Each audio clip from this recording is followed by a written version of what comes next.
ღმერთო, მომეცი მოთმინება, რომ ავიტანო ის, ვისი შეცვლაც არ შემიძლია. გამბედაობა, რომ შევცვალო ის, რაც შემიძლია და გონიერება, რომ გავარჩიო ერთი მეორისგან. შუშის ანგელოსები, ნატო ფირცხალა.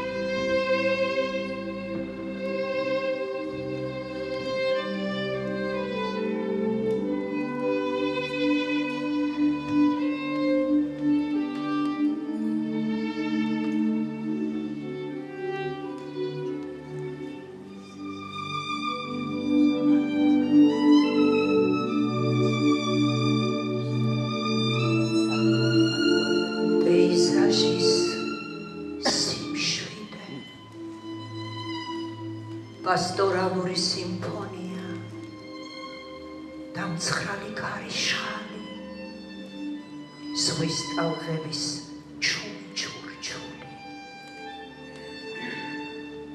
ადამიანი მხოლოდ მაშინ შეიცნობს საკუთარ თავს, როცა დაბრკოლებების შეჭიდებას ისწავლის. ერთი ნაბიჯი მოკლეა, მაგრამ როცა ნაბიჯი მოსდევს, ბოლოს ნახტომი გამოდის მურზა. შენთან ერთად მინდა ვიარო და ნაბიჯი მივუმატო, შენ ჩემი მზე და თვარე ხარ. მეუბნებოდა არმაზი და თვალებს მკოცნიდა.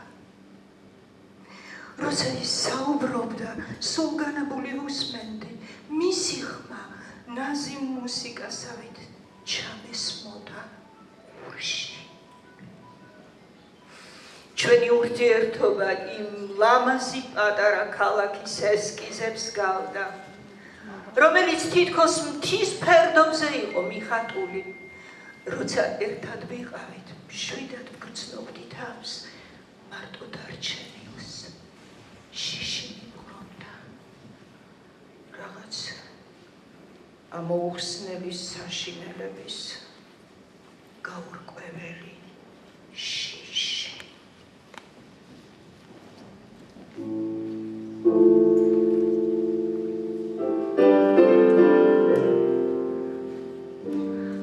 ათას 992 წლის 14 აგვისტოს დილის 7 საათზე საქართველოს თავდაცვის ძალების კოლონა აფხაზეთში შევიდა. ოფიციალურად მას სოჭის ზუგდიდის მონაკვეთის დაცვა ჰქონდა დავალებული. იმავე დღეს აფხაზეთის უმაღლესი საბჭოს ხელმძღვანელმა სოხუმის ტელევიზიით მობილიზაცია გამოაცხადა. მისი ბრძანებით აფხაზეთის გვარდიამ საქართველოს სამთავრობო ძალებისთვის წინააღმდეგობის გაწევა დაიწყო. ქალაქში, რომელიც ტურისტებით იყო სავსე, პანიკა ატყდა. ისინი ქალაქს ყველა საშუალებებით ტოვებდნენ. ომი, ოკუპაცია, სისასტიკე და უსამართლობა, ყველაფერი ეს მძაფრად უარყოფდა ჩემში რაციონალურად მოწყობით სამყაროს. ეს სიგიჟე იყო, ბოროტის სისმარი. ქვემეხების გაუთავებელი გუგუნი ყურებში, სისხლის დუღილი ისეთი ძალით, რომ მინდოდა ერთიანად გადმომენთხია პირიდან ის საშინელება, რაც ჩემ გარშემო ხდებოდა. საქართველოს სამთავრობო ჯარებს, რუსულ სამხედრო შენაერთებსა და აფხაზეთ სეპარატისტებს შორის ომი 13 თვეს გაგრძელდა. ომმა და ომის შემდგომმა შეტაკებებმა აფხაზეთის ტერიტორია თითქმის მთლიანად გააპარტახა. სიკვდილმა შთანთქა ათასობით ადამიანის სიცოცხლე. ჩვენ გავნატყურდით. ომის ქრონიკა 27 სექტემბერი 1993 წელი დილით დაიწყო მოწინააღმდეგის შეტევა სოხუმის ცენტრალურ ნაწილზე. შტურმის პროცესში გადამწყვეტი როლი შეასრულა რუსულ სამხედრო ქვედანაყოფებისგან შემდგარმა დაჯგუფებამ. მასში შედიოდნენ რუსეთის არმიის ნაწილები, კაზაკური, ყაბარდოული და სომხური ჯგუფები. სოხუმი დაეცა. დევნილების უმეტესი ნაწილი სვანეთის გზას დაადგა. საგენი ჭუბერის უღელტეხილზე ყინვასა და თოლში უამრავი ადამიანი მიდიოდა. ბევრი გზაში გაიყინა და დაიღუპა. მე დამინდეს, იმიტომ რომ აფხაზი ვიყავი, მაგრამ ფაქტობრივად ცოცხალი მხოლოდ სხეული მქონდა. შინაგანად მომკლდეს წყეულმა ჯალათებმა. ჩემი ხელით დავასაფლავე ის პირტიტველა ბიჭები, რომლებიც სამშობლოს გადარჩენისთვის თავს წირავდნენ. დარჩი ჩემს ქვეყანაში უცხოდ, უბრალოდ უცხო ადამიანი ვიყავი და მხოლოდ სულ დგავდი. მეტი არაფერი. სიგიჟეს არაფერი მაკლდა. გაქცევა მინდოდა საკუთარი ფიქრებიდან, ომის სასარელი მოგონებებიდან. ქვეყნად, სადაც არ არის იმედი, არ არის სიყვარული და სიკეთე, ადამიანი უცხოდ გრძნობს თავს. ველაპარაკებოდი საკუთარ თავს და ვფიქრობდი, დამეწერა წერილი, რომელსაც სხვას გავატანდი, რადგან მხოლოდ სხვა მიგებდა. თითქოს ამ ლაშე წყალს უნდოდა ერთიანად გადაეყლავა ის სისასტიკე, რომელიც ჩემმა თვალებმა ნახა.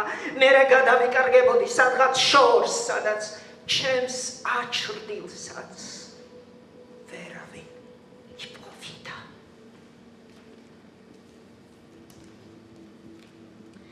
მე მურზა აჩბა აფხაზეთში დავიბადე და გავიზარდე. დედა ქართველი მყავდა, მამა აფხაზი. ჩემი დიდი ტკივილია ჩემი ქვეყანა და ის ადამიანები, რომლებიც დავკარგე. ხშირად მესმის, როგორ მელაპარაკებიან ისინი. უფრო ხშირად ის ქართველი ბიჭი, რომელსაც არმაზი ერქვა.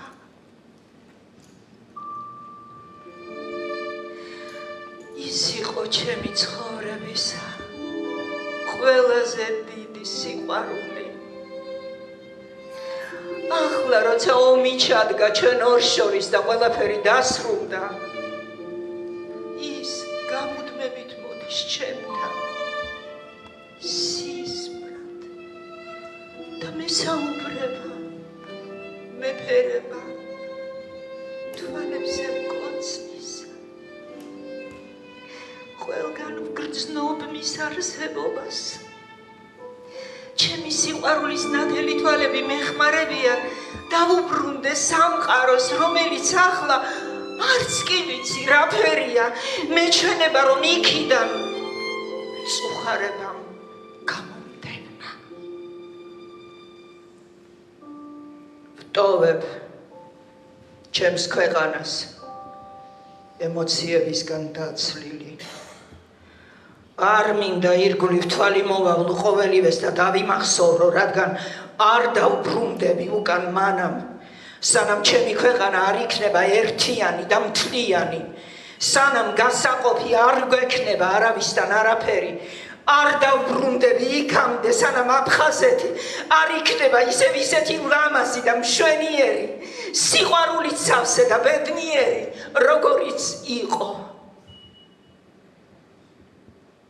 მშვიდობით, ჩემო აფხაზეთო. მშვიდობით, ჩემო ულამაზესო ზღვაო და მზეო. მშვიდობით, ჩემო ლამაზო სიყვარულო. მურზა აჩბა 1993 წელი.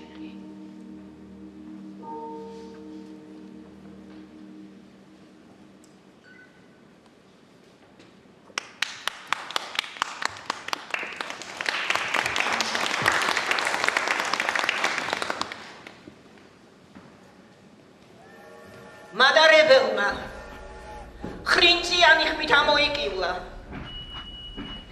სინათლის იბნელის ნაწყვეტ-ნაწყვეტი გაელვებები ილამდებოდა ვაგონის ფანჯრებში. კუპეში 4 ვიყავით. ჩემ წინ შუახნის ქალი იჯდა. სახე 1000 საცხით ჰქონდა გათხუბნული. ტუჩებზე წითელი ფერის პომადა ესვა. ნამდვილი კოხტა პრუწა იყო. ეგრეთ წოდებულ თაროზე დედაშვილი მოთავსებული იყო. ბავშვი 4-5 წლის იქნებოდა. როგორც კი მატარებელი დაიძრა, მოუსვენრობა და ეთყოც ხმუტავდა. დედას ათასნაირი შეკითხვებით აწუხებდა. მერე მატარებლის რწევისას დედის მკლავებში ჩაეძინა. ბავშვი შემეცოდა და ქალს უთხარი, ადგილები გავცვალოთ მეთქი. გაუხარდა. ჩემი ბარგი ზემოთ შემოვდე და ფრთხილად დავწვე. მეორე თაროზე ჩემი ყურადღება მიიპყრო ახალგაზრდა კაცმა. შუბლზე ჩამოყრილი ქერა ხუჭუჭით მაჰქონდა, სხვისფერი თვალები და გრძელი ნატიფი თითები, თითქოს მარმარილოსგან დამოთლილი. ყველა საკუთარ ფიქრსა და დარდში იყო ჩაძირული. სადმე ვდიოდი, არ ვიცოდი. საქართველოში ვერ დავრჩებოდი. მისთან უნდა შემეფარებინა თავი. ისევ დედაჩემის ძმასთან უკრაინაში უნდა ჩავსულიყავი. მთელი ღამე მიგვაქანებდა მატარებელი, თვალი ვერ მოვხუჭე და მთელი გზა შევყურებდი მთვარეს. მისი ანარეკლის საოცარი გამჭვირვალობა და სინათლის მომხიბლავი ძალა, დიდებულება და ბრწყინვალება თითქოს ჩვენ მოგდებდა და გზას გვინათებდა.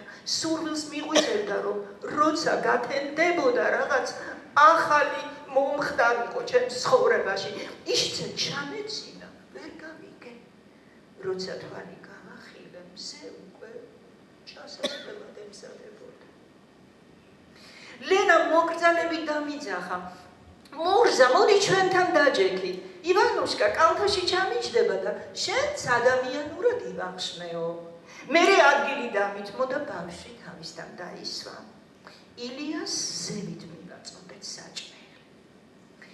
როცა დავნაყრდით, მე ჩემი ადგილი დავიკავე. ილია პატარა ბლოკნოტში რაღაცას წერდა თუ ხატავდა, ვერ გამარჩიე. კოხტა პრუწა დანაყრებული ბედნიერი სახით იყურებოდა. მერე ბოშური სიმღერა წაიღებინა კმაყოფილმა. გოგოებო, ცოტას დავისვენებდა, მერე მარჩიელობა ჩემზე იყოსო. ივანუშკა არ ისვენებდა. ნამცეცებს ყრიდა ძირს. ლენა სიმშვიდისკენ მოუწოდებდა, მაგრამ როცა ვეღარ დააწყნარა, ილია გამოუჩნდა მშველებად. ივანუშკა, ხატვა გიყვარს? შეეკითხა ბავშვს. ო, მიყვარს. სახლში იმდენი ნახატი მაქვს. ამას მანქანას ვხატავ ხოლმე, ჩემს სახლსა და ნინას ძაღლს. გინდა ჩემთან ამოდი. ო, მინდა, დედა, ავალ რა ილიასთან. ლენამ ბავშვი ილიასთან დასვა და არ შეაწუხო, დაარიგა. რა გინდა დაგიხატო? შეეკითხა ილია. ბავშვი დაფიქრდა და უცებ წამოიძახა. ცხენი შეგიძლია დამიხატო? როგორ არა შემიძლია? გაიბადრა ილია და ბავშვის სურვილის შესრულებას შეუდგა. კოხტა პრუწამ ლენას ხელზე უმკითხავა და ახლა მე ამომძახა. გოგო მურზილკა, ჩამოდი შენც გეტყვი ორ სიტყვას. არ მინდა ჩამოვაკეთე. როგორ არ გინდა, ბევრი გადაგეტანია თვალებზე გეტყობა, მაგრამ ყველაფერი კარგად იქნება. მოდი.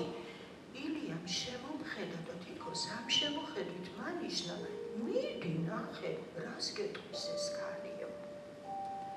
ზევიდან ჩამოვხდი, ხელი გავშალე და კოხტა პრუწას გავუწოდე. მართლა საინტერესო ხელის გული გაქვს. ნახე, ილია, რა დასახადი იქნება, შეხედე და ილიას დასანახად ხელი ზევით ამაწევიდა. ილიამ დამხედა ხელზე და თავისი ნატიფი თითები იმ ხაზს გააყოლა, რომელიც მტევნამდე გამტევდა. გოგო, ისევ დაიწყო კოხტა პრუწა. მძიმე ბერი გქონია, მაგრამ ახლა სულ სხვანაირად იქნება ყველაფერი. თუმცა არ გაგიტაცოს ამ რომანტიკამ. ზოგი ხაზი ისე იკარგება, თავსა და ბოლოს ვერ ვარჩევ.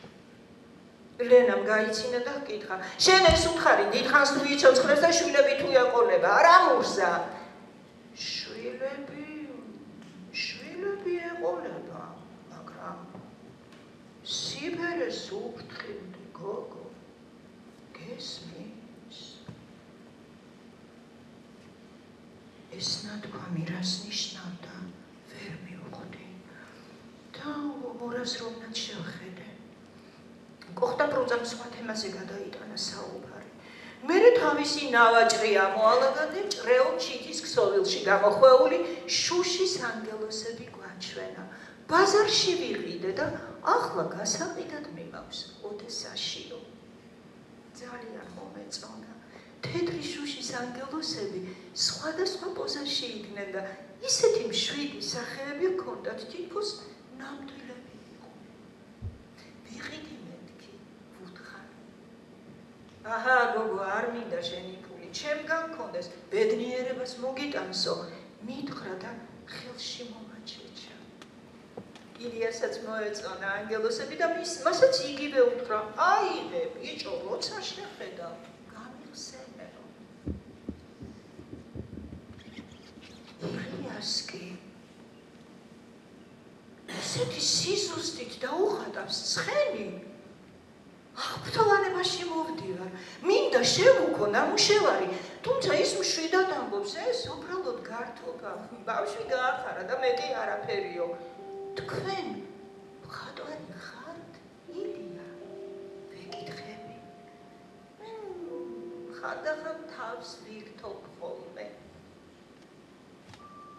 მომეჩვენა, რომ ილია განსხვავებული ადამიანი იყო. არა, კი არ მომეჩვენა. ასე იყო სინამდვილეში, ძალიან საინტერესოდ საუბრობდა. ხმის სასიამოვნო ტემბრიც უწყობდა ხელს. ძია ილია, ცხენს მაჩუქებთ? კითხა ივანუშკა. გონი არ გამომივიდა, მოდი ხვალ-სხვას დაგიხატავ, ეს გადავაგდოთ. არა, მე ეგეც მომწონს, დედა არ გადააგდოს, უთხარი რა შეეხვეწა ბავშვი ლენას. კარგი ივანუშკა, ხვალ-სხვას დაგიხატავს, უკეთეს, ნუ შეაწუხე ადამიანი, დადუხსა დედა ბიჭი. მეტი რა გზა ჰქონდა ივანუშკას, დედის კალთაში მოკალათდა და ძილს მისცა თავი. ილიამ ნახატი ბლოკნოტიდან ამოხია, გარეთ გავიდა და მალე ისევ დაბრუნდა. ჩვენი ვაგონის ბოლოში სანაგვეყუთი იდგა. ვივარაუდე, რომ იქ უნდა ჩაერდო ნახატი. შუმად გავედი კუპიდან, მოვძებნე დაჭმჭმელი ფურცელი ურნაში და ამოვიღე, გავშალე და საოცარი სიზუსტით დახატული ცხენის სხეული დავინახე. ფურცლის ბოლოში ეწერა 1993 წელი. საგულდაგულოდ დავკეცე და ჯიბეში ჩავიდე. მატარებელი მგზავრებისგან ნელ-ნელა იცლებოდა. კუპეში მე და ილია დავრჩით. ძირს ჩამოვბარგდით და ისე გავაგრძელეთ გზა. ჩუმად ვისხედით. ჩემი ანგელოსი წინ მეტომა კიდაზე და შევცქეროდი როგორც ყველაზე საყვარელ და სათვალ არსებას. ბევრ სისულელეზე ვისაუბრეთ. გრძნობდი თავისი ბავშვობის დროინდელი ამბების ჩემთვის მოყოლა როგორ სიამოვნებდა. ბავშვობაში თურმე გადაცებული იყო ცხოველების ხატვით. პატარა თანატოლებთან ერთად უყვარდა ჯირითი, როცა ბებიასთან სოფელში ჩადიოდა. მოსმენა იმისი თუ როგორი ქარათქურით მიქროდნენ ცხენები სოფლის გაშლილ ველზე, როგორ წკრიანებდნენ ეშნები. უყვარდა მდინარეზე ბანაობა, წყალში ისე ჩავარდა, რომ ირგვლივ ყველაფერი გაეწუცა. სასაცილო ისტორიებით მართობდა, გრძნობდი და გულში რაღაც ძალიან მიხარობდა.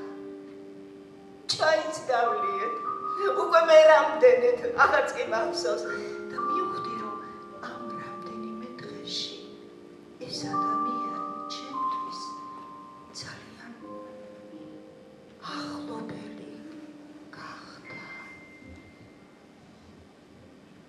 ბოლოს მატარებელი გაჩერდა დიდი ქალაქის სადგურზე. ჩემთვის სრულიად უჩვეულო გარემოში მოვხვდი. თითქოს სისმარში ხდებოდა ყოველივე. ფერადი ბუშტების სიმრავლე მთვალი მომჭრა. ეს ილიამ შეაჩნია. რამდენიმე ბუშტი მიყიდა და თავი ისე ვიგრძენი. თითქოს მამას მიყავდი საცირკო წარმოდგენაზე, რომელიც ბავშვებისთვის იმართებოდა. საით უნდა წავიდე? შევეკითხე. ილიამ ხელი მომკიდა და ჩვენ სადგურიდან გამოვედით.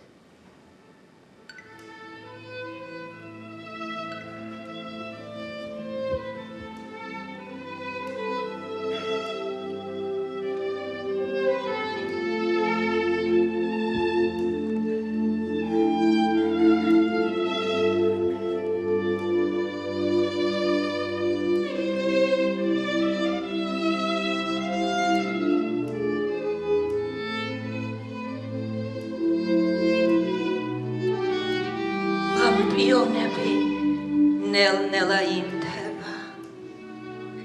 ეს ქალაქი ნამდვილი სიზმარია, შორეული სიზმარი, რომელიც ალბათ ოდესღაც ვნახე, მაგრამ ზუსტად არ მახსოვს. ჩემი გონებიდან მინდა ყველაფერი წავშალო და ახალი ფურცლიდან დავიწყო ცხოვრება. ილია აღმოჩნდა ის მამაკაცი, ვინც თავის გულში შემიფარა. მამაკაცური ხელი მომხვია და იმ სითბოთი გამავსო.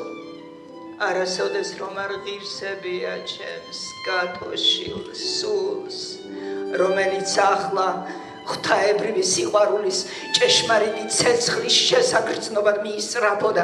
იმ ცეცხლის ალში გახვეული არად ვაგდებდი მის მწველ ძალას და დამწვას მეთქი ვამბობდი გულში და კიდევ უფრო მივექანებოდი სიყვარულის მორევში. თითქოს თავში ბედაურები დაჰქროდნენ, მოუთოკავნი და თავაწყვეტილნი ფლოქვების ქარათქური კი თანდათან შლიდა უკან დარჩენილი ცხოვრების კვალს. ან იქნება არც შლიდა, უბრალოდ ასე მეგონა, ვნებით სავსე, თითქოს ნელ-ნელა ვდუმდებოდი, გონება ერთსა და იმავე ჩამჩიჩინებდა, გიყვარს, შენის გიყვარს და მეც ჩემის სამყაროს უკიდეგანობაში გავყვიროდი, მიყვარს.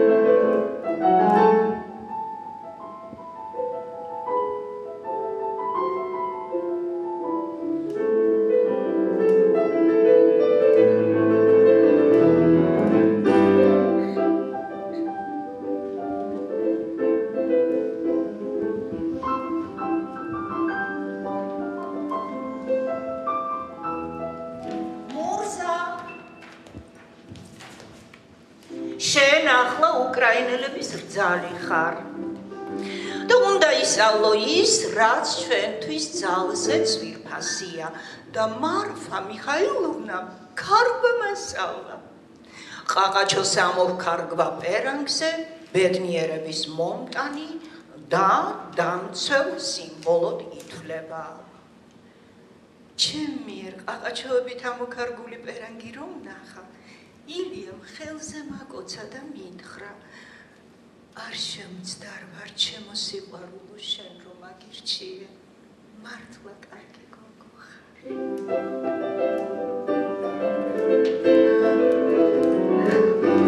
მგონი ორსულად ვარ, არ ვიცი დანამდვილებით, მაგრამ გრძნო, თითქოს ნაკვთები შემეცვალა, სახე ხშირად გაფიქრებული მაქვს, კანიც გამიუხეშდა, უაზროდ ვჭამ, წონაშიც მოვიმატე, ეს შესანიშნავი გრძნობა.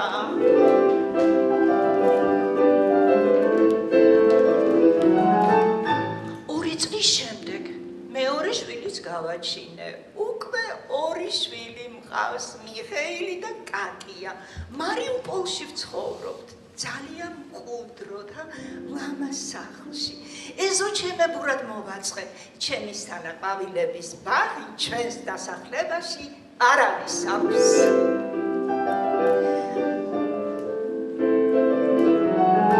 ილია ბევრს ხატავდა.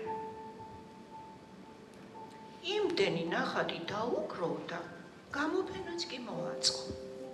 უცხოეთში შესავაზეს გამოფენის მოწყობა. ქალის პორტრეტი დახატა, ევა. თითქოს ამ პორტრეტით უნდოდა ეთქვა, რომ ევა ქალი მაგიური მზერით, ნებისმიერ საფარველში, ნებისმიერ უხეშ გარსში რომ ატანს და ჩვენ თვალწინ შიშველი გამოუცნობი სახით შემოყურებს, სულია. საგანგებოდ დამალული მის შემოქმედებაში საღებავების ფერებს მიღმა დარჩენილი.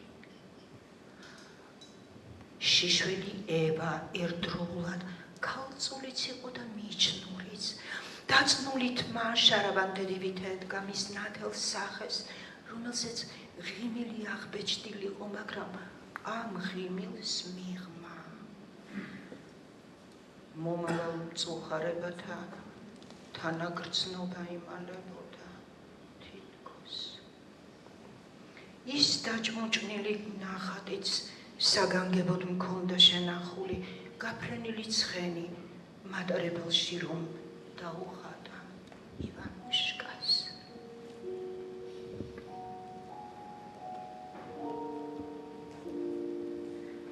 ბავშვები გაიზარდნენ.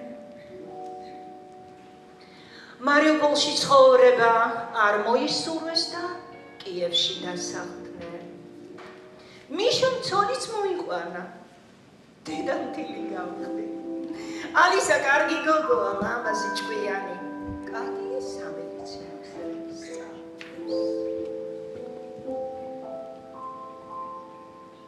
ხანდახან როცა აფხაზეთი მესისმრება, კოშმარებიც მოყვება ხოლმე და ძილი მიკრდება. მე იმაზე ვფიქრობ, თუ როგორი ბედნიერება მაჩუქა ღმერთმა, ხანდახან მეშინია კიდე ცხელიდან არ გამისხდეს. იმ კოხდა პრუწკაქალის ნამკითხავებიც ამომიტივტივდება ხოლმე თავში. სიბერეს უფრთხილდიო. ნეტავრას უნდა ნიშნავდეს ეს.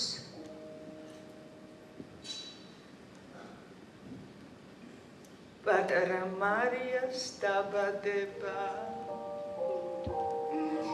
როგორი სიხარული იყო ჩვენთვის.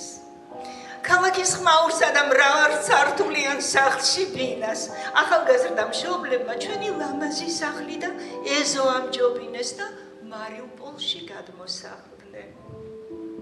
რამდენიმე წლის შემდეგ კი გაზაფხულზე სწორედ აღდგომა დღეს გვახარეს, რომ მეორე შვილიშვილიც გვეყოლებოდა. ამასობაში 2022 წელმაც მოგვიკაკუნა.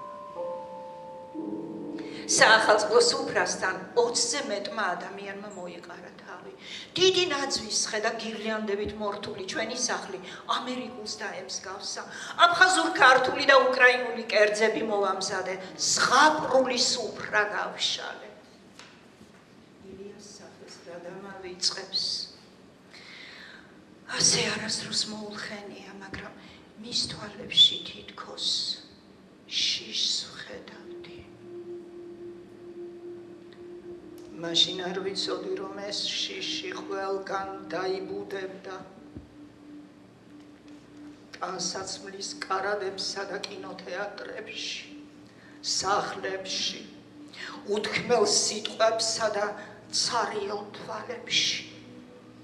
შეშფოთებული ვადევნებდი თვალყურს მის ყოველ მოძრაობას.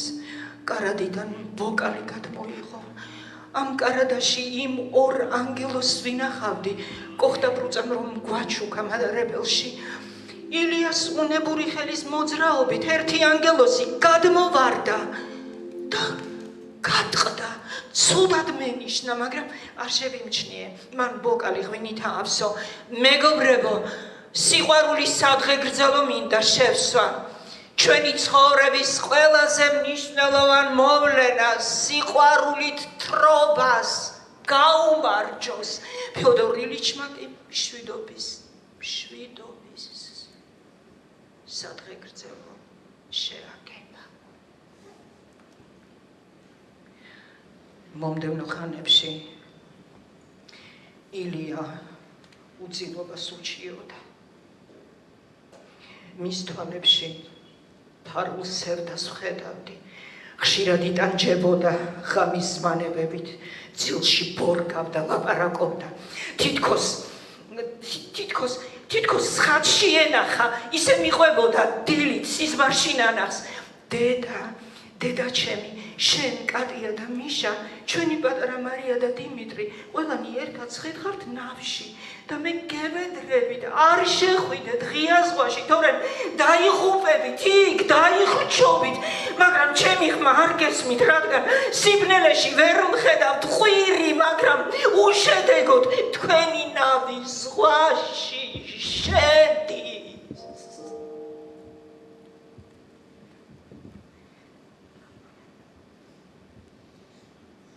მე მის დამშვიდებას ვცდილობდი. ის ხან ღიზიანდებოდა, ხან ჩუმდებოდა. თითქოს ორივე ვგრძნობდით, რომ სულ მალე ჩვენი გზები გაიხრებოდა. ახლა ყველა სიტყვას თავისი ფასი ჰქონდა. ამიტომ ყველა სიტყვას ვწოდით.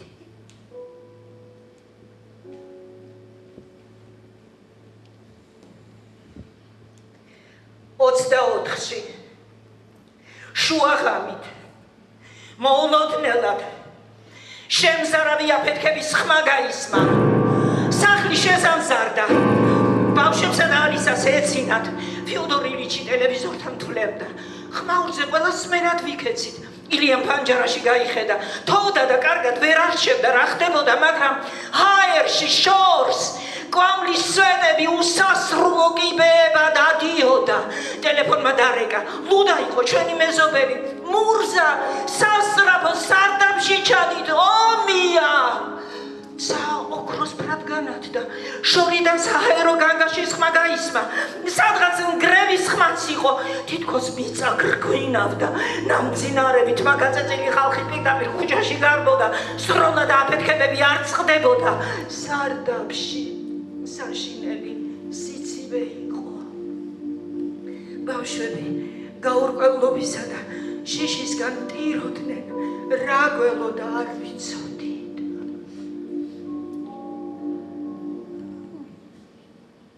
დილით ილიას ტელეფონზე ზარი გაისმა, მეგობარი ურეკავდა მოსკოვიდან. ილია ფიოდორიჩ, როგორ ხართ? ხომ არის მშვიდობა თქვენთან? ილია გაფიქრებული და მომხდარი თავს არ დაცემული პირ-ძლივს აღებდა. რა გითხრა პიოტრ?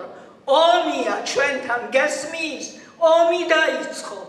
არა ილუშკა, ეს ყველაფერი ფეიკია, არ დაუჯერო. ილიას ხმა ჩაუწყდა. ხედავდი ფრაზისგან როგორ დაეცაგრა კუნთები, უკანასკნელი ძალა მოიკრიფა და ტელეფონში ჩასძახა. ეს თუ ფეიკია, სინამდვილე რაღა, აქ აღარ დარეკო პიოტრ, გესმის?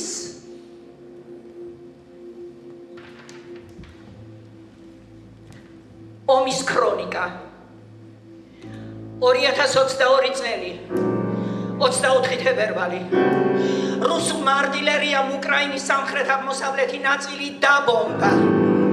25 თებერვალი დილით რუსეთის შეიარაღებული ძალები მარიუპოლისკენ დაიძრნენ.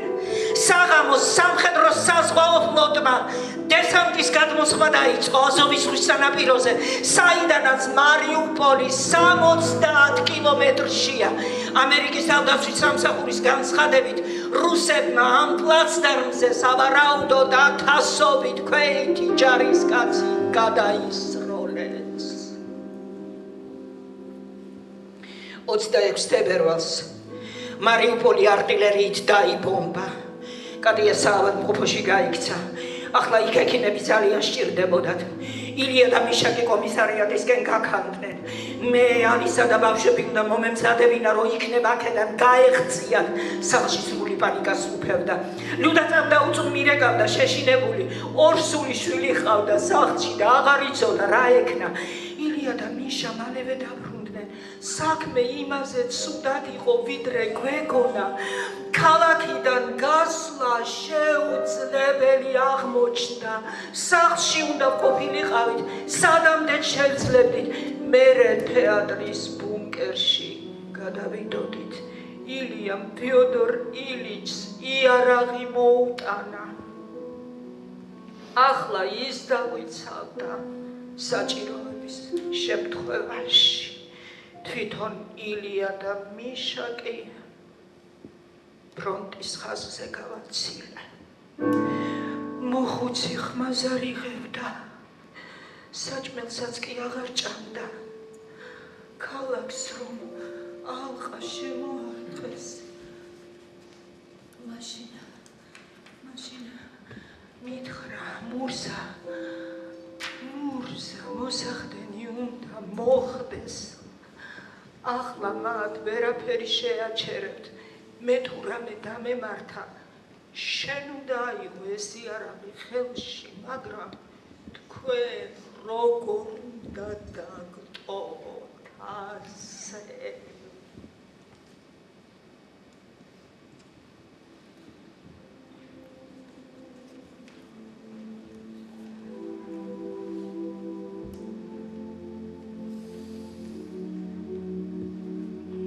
ეს მებრძოლიერი თურმე ტანჯვის მოთმინების თავგანწირვის ბაშკაცური გამძლეობის რა გრძელმა ჭაჭყმა შექმნა. მიუხედავად ყველაფრისა, მედგრად იცავდა ყველა თავის კარმი დამოსდა ერთმანეთს, ქალებიც ჩაებნენ ბრძოლაში. 28 თებერვალს საღამოს ქალაქში შეწყდა გაზი და ელექტროენერგია. მომდევნო დღეებში გათბობა და წყალიც მოსახლეობა სრულ კოლაფსში ჩავარდა. მარიუპოლის სამშობიარო სახლი დაბომბეს. ერთმანეთს შიშისგან ვეღარ ველაპარაკებოდით.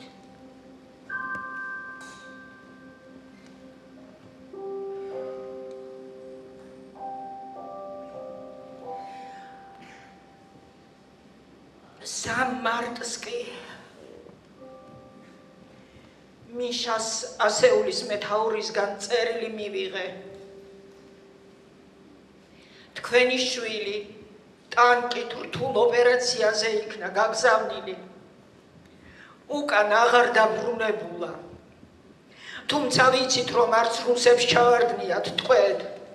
ის მამაცურად დაეცა ბრძოლის ველზე.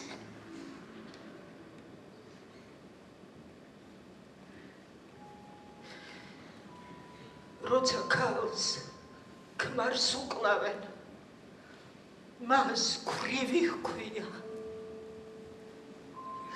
როცა ბავშვს მამას ობოლი, მაგრამ შვილს რომ მოგიკლავენ, ამას სახელი არ აქვს. ფიოდორ ილიჩმა ესამბავი რომ გაიგო მეზობლის დანგრეული სახლის სარდაფში, ჩავიდა და თავი აიფეთქა. მისი ცხედარი ნაფლეთ შევაკოწიწეთ და ეზოში დაუპარხეთ.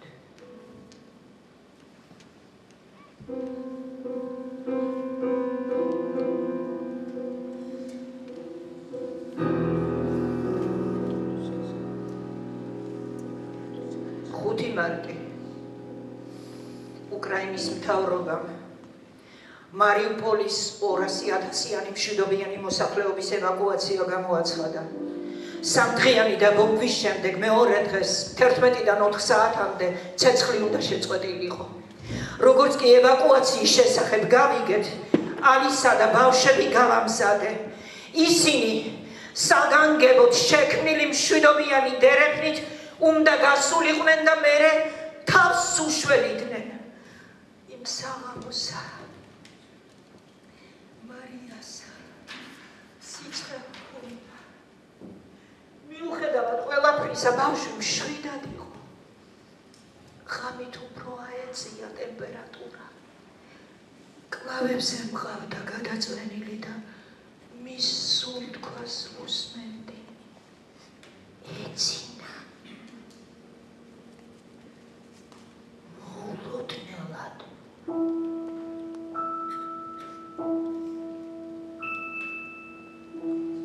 თვალი გაახილა და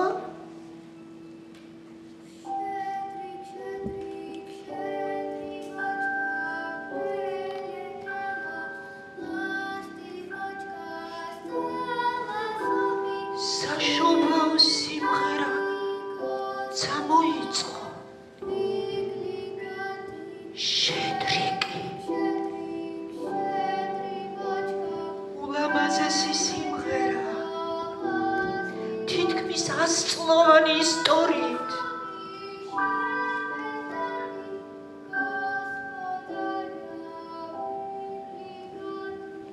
ბავშვი სიცხისაგან გათანგული იყო და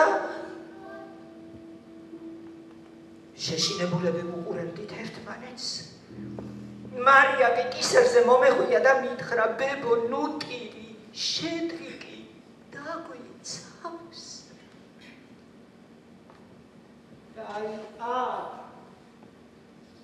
ყველანი აუმხერდით. ერთი შეგრძნები თითქოს ომში დაღუპული ბავშვები ანგელოსებად ქცეული იყვნენ და ოთახში დაფარფადებდნენ.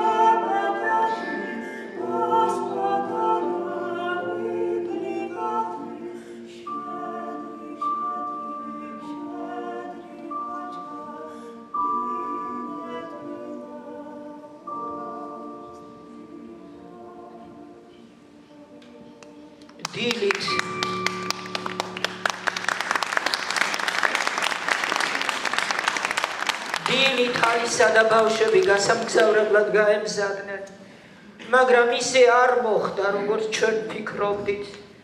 დაბომბვა დაიწყო და იმ დღიდან მათი კვალი სამუდამოდ აკრიკე.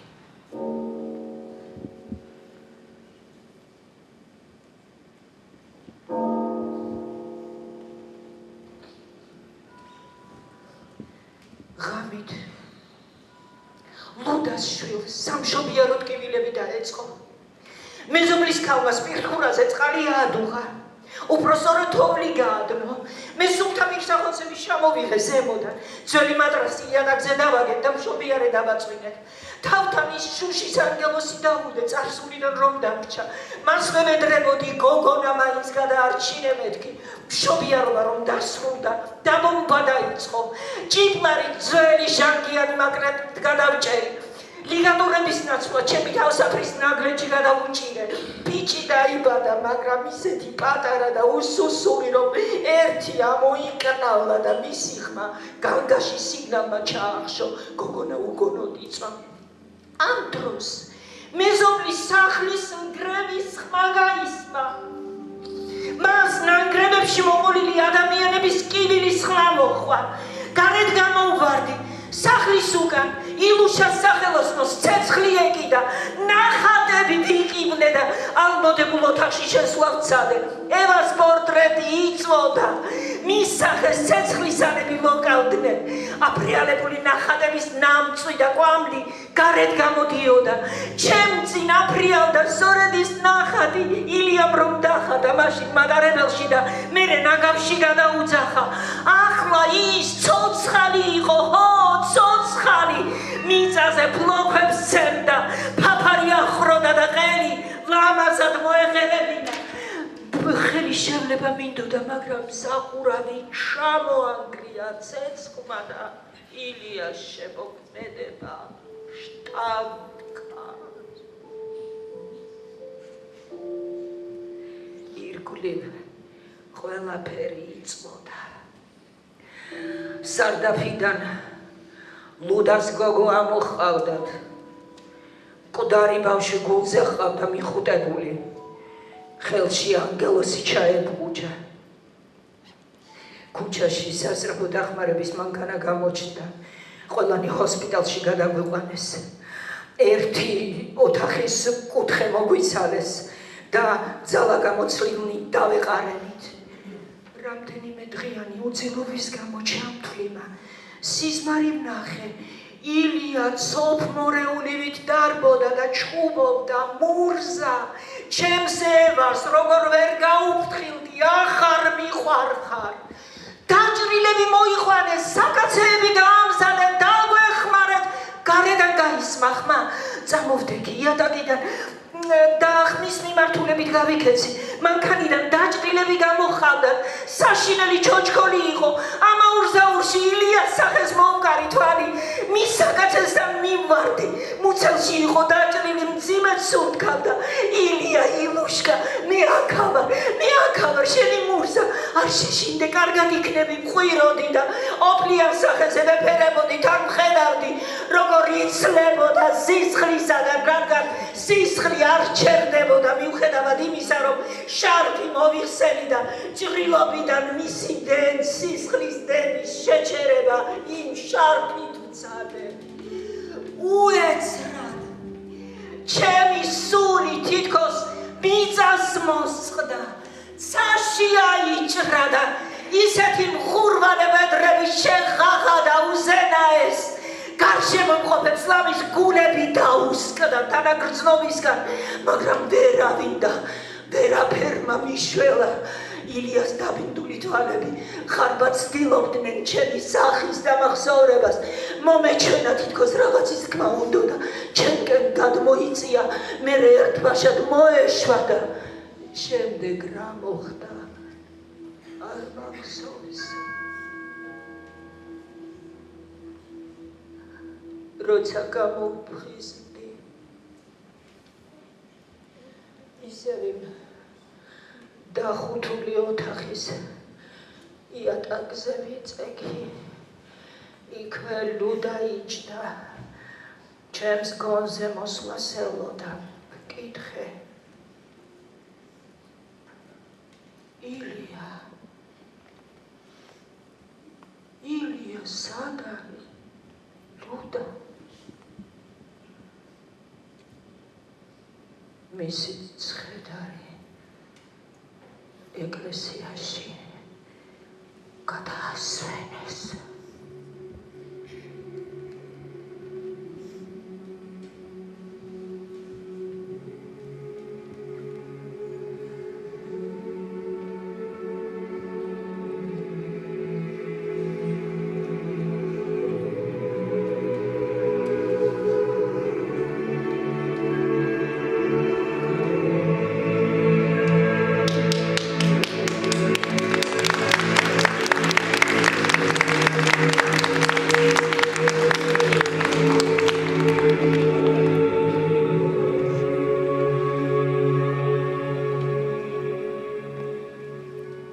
ადამიანთა ხოცავ ჟღეტასთან სისხლის ყვრას ბოლო არ უჩანდა.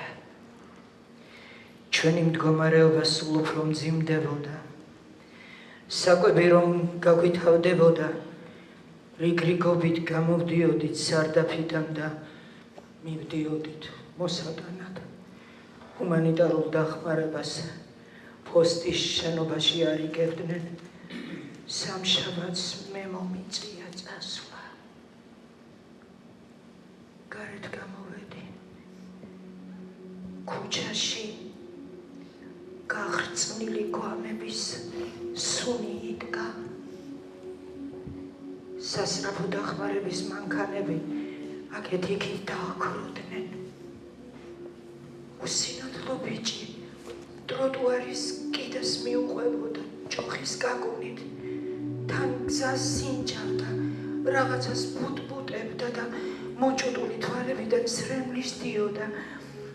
ახლოს მივედი და ვკითხე, სად მიდიხარ, მოგეხმარები. შეკრდა და ჩაიბურტყუნა.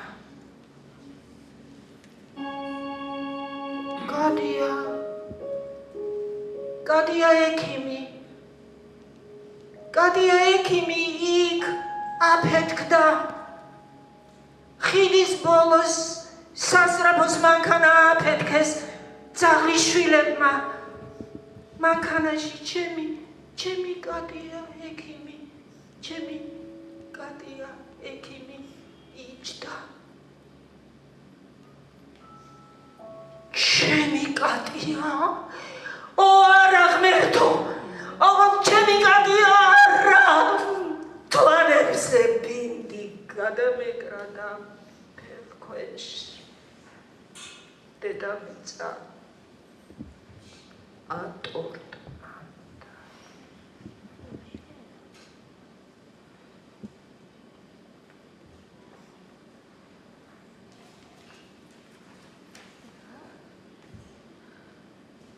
ოცდარვა მარტს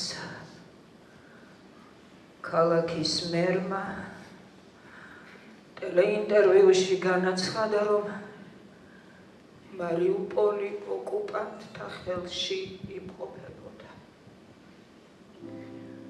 2 აპრილს რუსმა სამხედროებმა ქალაქის უშიშროების სამსახურის შენობა დაიკავეს, რის შემდეგაც ამ რაიონში ბრძოლის შესახებ ინფორმაცია აღარ გავრცელებულა.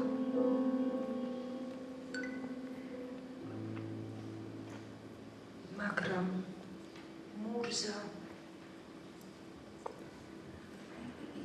დაწვრილებით ყვება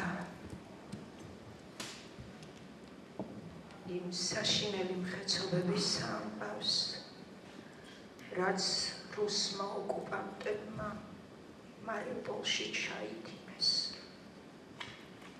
უბრალოდ მე ჩემს თავში ვერ ვიპოვე ძალა იმ მონაკვეთიდანაც წამეკითხა ნაწყვეტები თქვენთვის. ნება მომეცით პირდაპირ ფინალზე გადავიდე, წიგნის ფინალზე.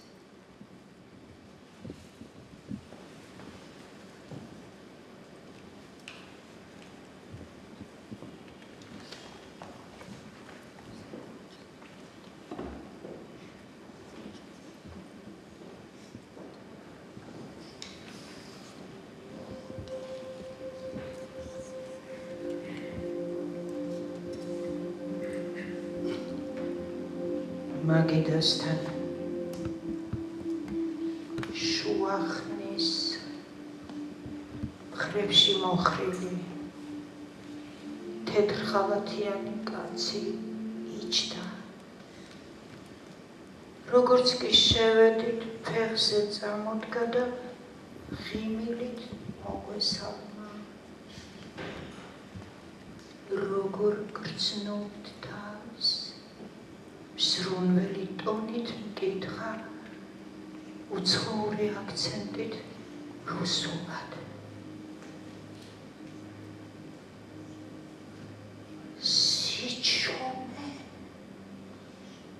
სიჩუმე ჩადგა ჩვენ შორის. გრძელი წუთები სიჩუმეს ითვლიდნენ. ვათვალიერებ ექიმს.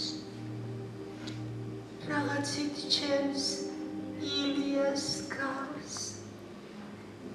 ნუ თუ ის არის. ექიმი გაგვირვებული მიყურებდა. მონჯია ექიმო, უპასუხა ქალმა, რომელიც მემახლდა. გონი მდგომარეობის გამოვა ასე საზღვრიდან გადმოგვცეს. ჰეპეფრენიის დიაგნოზი და ჩემი სულის მიუვალი კუნჭულებიდან ამოხეთქილი ცრემლი იყო ახლა ამ მდგომარეობის გარშემო შემოსაზღვრული ზღუდე. მთელ ჩემს ავლადიდებას თეთრად შეღებილი კედლები, საწოლი და კარადა შეადგენდა. მიკვირდა, რომ არავინ მოდიოდა ჩემთან. არავინ მაგითხავდა, არავინ მეძებდა.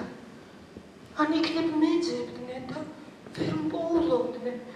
ღმერთო ჩემო, სად არის ილია? რატომ გაქრა? რატომ აქვს კაბა ტალახით დასმილი? პირსისხლიანი ურჩხული, რუსი ჯალათი დაცემული მზერით მიყურებს. მისი სახე ხან მკვეთრად ჩანს, ხან ფერმკრთალდება, უეცრად ახლოს მოდის.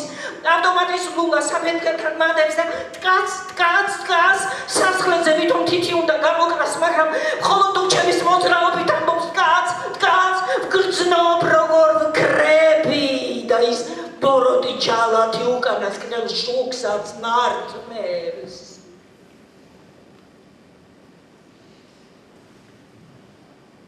ხანდახან როცა გონება მინათდებოდა, გრძნობდი რაც დამემართა. თითქოს წყლის დიდმა ტალღამ გადამიარა და უცხო ნაპირზე გამომრიყა. იქ ჩემი ცხოვრება შეჩერდა, ტვინი ნელ-ნელა ატროფირდა, რადგან მე მისით აღარ ვსარგებლობდი, იმის გამო რომ სიტყვას აღარ ვძრავდი, ხმისი ოგებიც გამელია. ახლა ჩემი სიცოცხლე ბეწვზე ეკიდა, რომელიც მალე გაწყდებოდა. მე კი არავითარი საფუძველი არ მქონდა, თოკი მეპოვა და მოვჭიდებოდი თავის გადასარჩენ.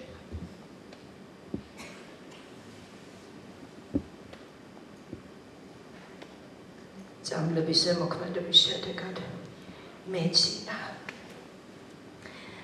რამდენიმე საათი, ზოგჯერ რამდენიმე დღეც, ერთხელ ასეთი ძილიდან რომ გამოვხიზლდი და თვალი გავახილე, დავინახე რომ სოფია სახეზე დამცქეროდა და როგორც იქნა დიდი ხნის მივიწყებული, მინაღლული და მრთოლვარე, ჩემი ხმა გავიგონე. სოფია ყოფი დამთავრდა. სოფიას თვალები გაუმწყინდა. თქვენ გამოგეცდებით, მითხრა და სახეზე მომეფერა. ძალას ვიკრებდი, რომ ჩურჩულით მაინც მეთქვა, ღმერთი გფარავდეს, ჩემო სამშობლო, ღმერთი გფარავდეთ, კეთილო ადამიანებო. პარდის ზოლიდან ოქროსფერის სხივი შემოიჭრა. ეს უკვე იმის ნიშანი იყო, რომ ჩემი ამ ქვეყნად ყოფნის დრო იწურებოდა. ვუყურებდი ოქროსფერის სხივს, რომელიც ნელ-ნელა სითეთრეში გადავიდა და გამოჩნდა იდეა.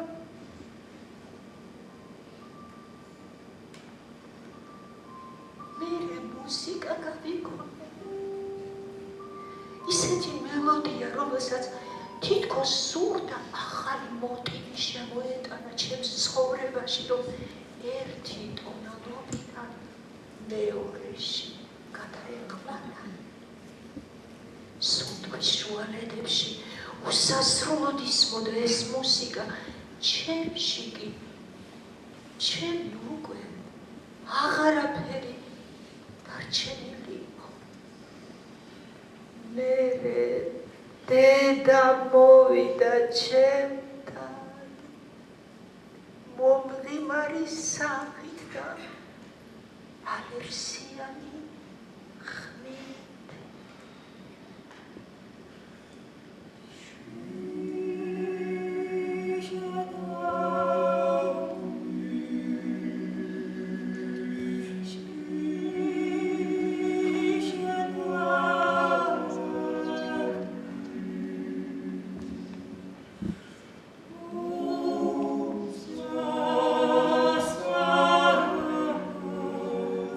Oh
აფხაზეთში დავიბადე. ჩემი ცხოვრების ნახევარზე მეტი ჩემს მეორე სამშობლოში უკრაინაში გავატარე. მე იქ დავტოვე იმ ლამაზი სურათების გალერეა, სადაც ყველაფერი კაფიო და ხასხასა იყო. ჩემთვის როგორც ერთი ჩვეულებრივი მოკვდავისთვის, რომლის სიცოცხლეც სრულდება, ომი, კრატერიდან ამოსული მაგმა, რომელიც ანადგურებს ირგვლივ ყოველივეს.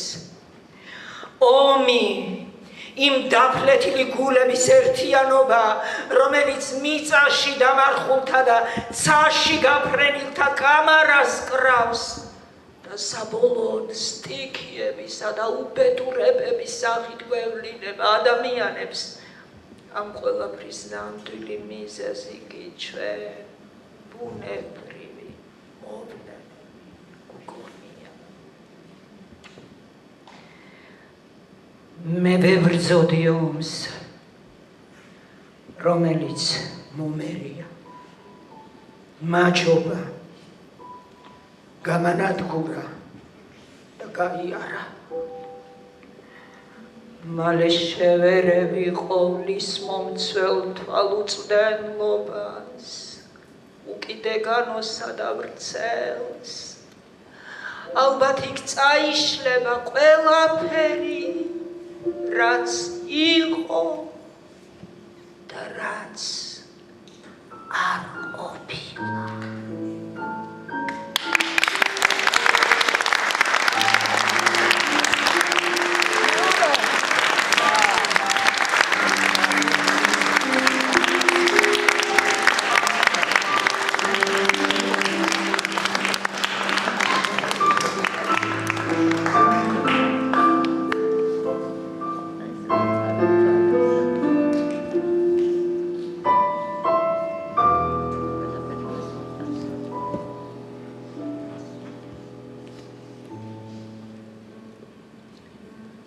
დრო ძალიან ნელია მათთვის, ვინც ელოდება. ძალიან სწრაფია მათთვის, ვისაც ეშინია. ძალიან გრძელია მათთვის, ვინც გლოვობს. ძალიან მოკლეა მათთვის, ვინც ბედნიერია, მაგრამ მათთვის, ვისაც უყვარს, დრო მარადიულია.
მოგიხსენო ხალბატონებო და ბატონებო.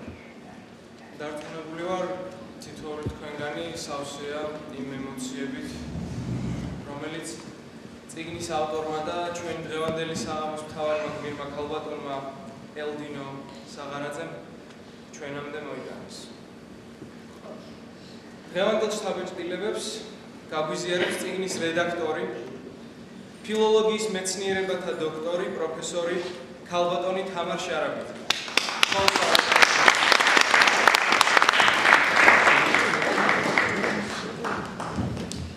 შეიძლება მეც მოვუსმენ ხალბატონს.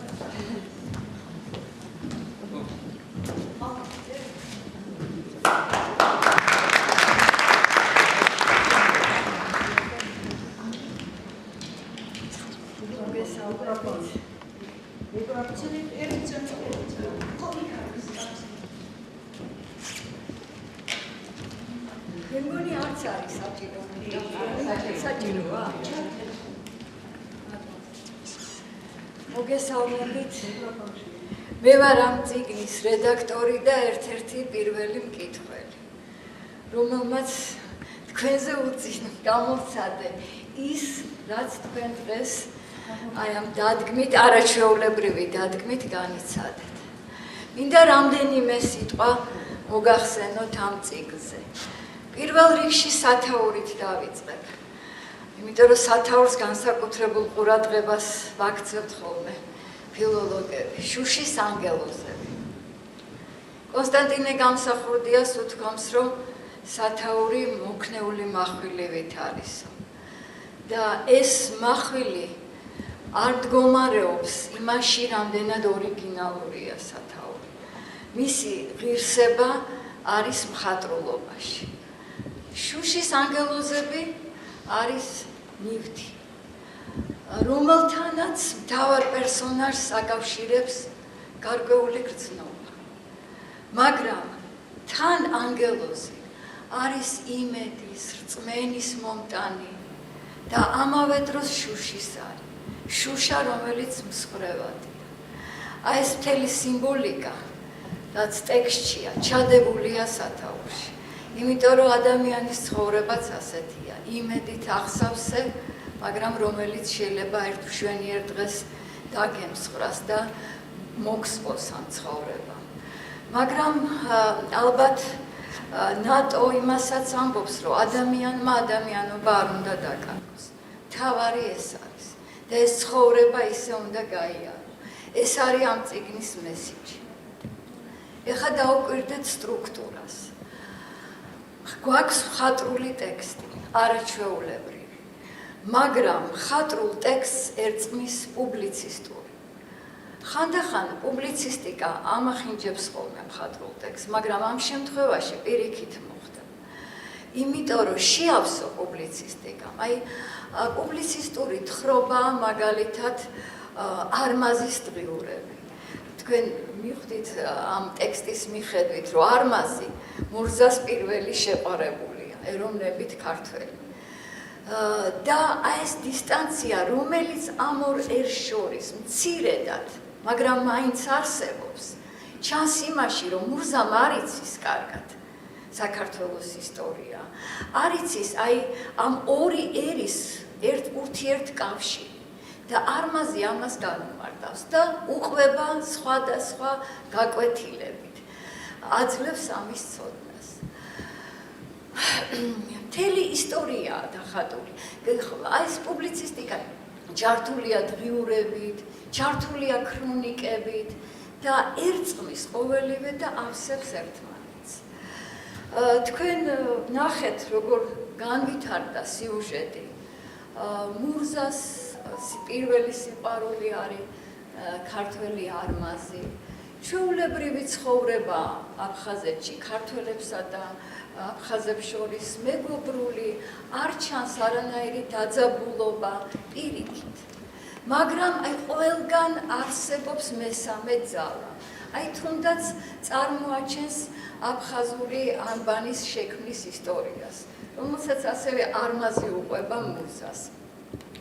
მეცნიერს, რომელიც ამ ანბანის ავტორია, სურდა რომ აფხაზური ბგერები ქართული ასოებით გამოხატული იყო. რადგან კავკასიური ენა, კავკასიური ენები უფრო ქართულ ანბანში არის გამოხატული და თითოეულ ბგერას შესატყვისი ასო შეესაბამება, მაგრამ და ეს მესამე ძალა მუდამ არსებობს ამ ორი ერის ისტორიაში და არსებობს რა თქმა უნდა მაშინ, როდესაც დაიწყო ეს ომი. იმიტომ რომ ძალიან კარგად აქვს ნატოს დახატული, რომ მარტო ქართველები არ გამორბიან, მარტო ქართველები არ ხდებიან ტოლვილები, ტოლვილები ხდებიან აფხაზებიც და მურზაც ისევე გამორბის ამ კუთხიდან, როგორც უკვე მისთვის უცხო მხარიდან, სადაც უცხო არ არის, მაგრამ თვითონ გახდა ამ მხარისთვის უცხო. აღარ აყავს ახლობელი, დამლაპარაკებელი და ესეთი სასოწარკვეთილი გოგონა მიემართება უკრაინაში და უკრაინა ხდება მისი მეორე სამშობლო. ილიაში აღიქვავს არმას, თითქოს მისადმი სიყვარული გადააქვს ილიაში, ეს ბუნებრივი გრძნობაა და მართლაც ხდება ამ კუთხის ნაწილი.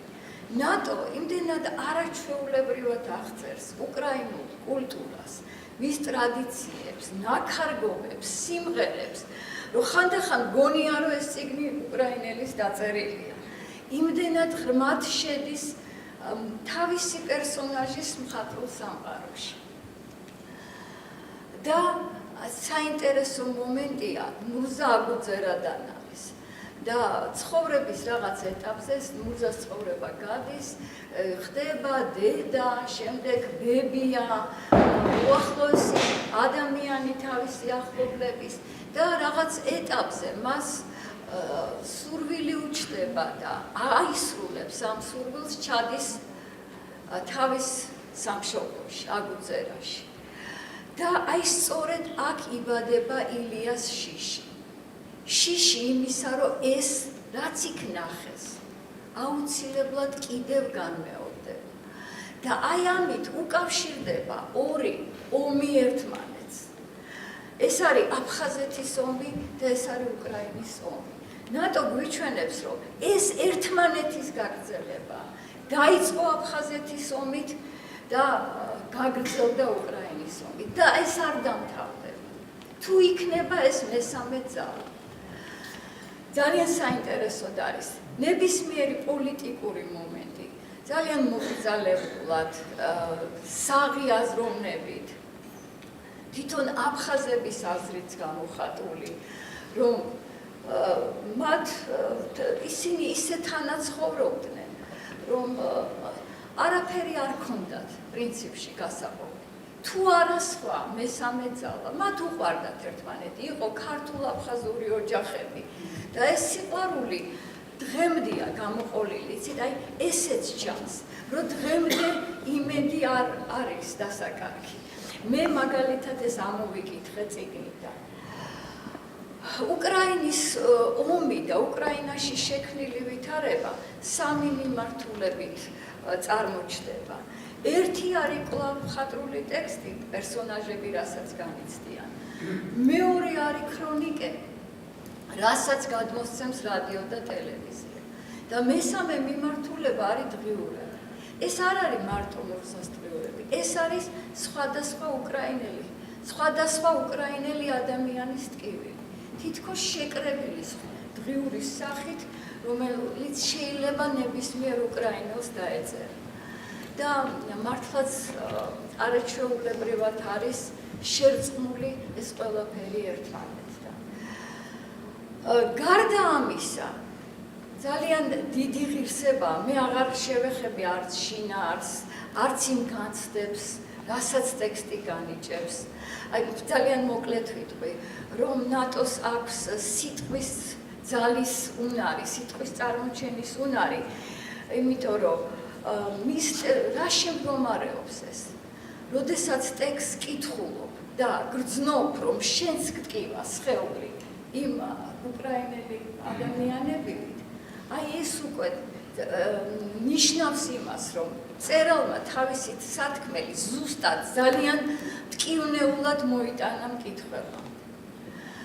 არაჩვეულებრივად შეუძლია ნატოს მოვლენები განაზოგადოს ბუნებაში, ბუნებასთან კავშირში დაგვანახოს. ესეც მისი ოსტატობაა. და აი ერთი ადგილი აქვს, სადაც ფიქრობს მუზა, რომ ნეტა წვიმა რო ყოფილიყავი, რა განცდა მექნებოდა. და მაშინვე გამახსენდა ვაჟებ-შაველას ლექსი რამ შემქნა ადამიანად, რატომ არ მოგწვიმა და ვიფიქრე, რომ მისი წინაპარი ვაჟებ-შაველა, რომელიც ამბობს ჩვენ ბუნებაში ვართ, ბუნება ჩვენშია და ეს ბუნებრივიც არის. გასდევს ამ ნაწარმოებს და კიდევ რაც ძალიან მომეწონა და მკითხველი შეამჩნევს, შეიძლება აი ეს სცენაზე ნაკლებად გაჟღერდა მურზას ცხოვრების ყოველ ეპიზოდს ნატო ახასიათებს და მოჰყავს სიტყვები ცნობილი მწერლების, კლასიკოსების, საზოგადო მოღვაწეების. იმდენად ზუსტად ეთანხმება ეს სიტყვები ხატულ ტექსტში გაჟღერებულ აზრს, რომ და რაც თავარია, მხოლოდ კი არ ეთანხმება, აფიქრებს მკითხველს. მე მინდა გადავცე ნატოს საჩუქარი. ეს არის ანგელოზი. ოღონდ შუშის არ არის და არასოდეს დაემსხვრება.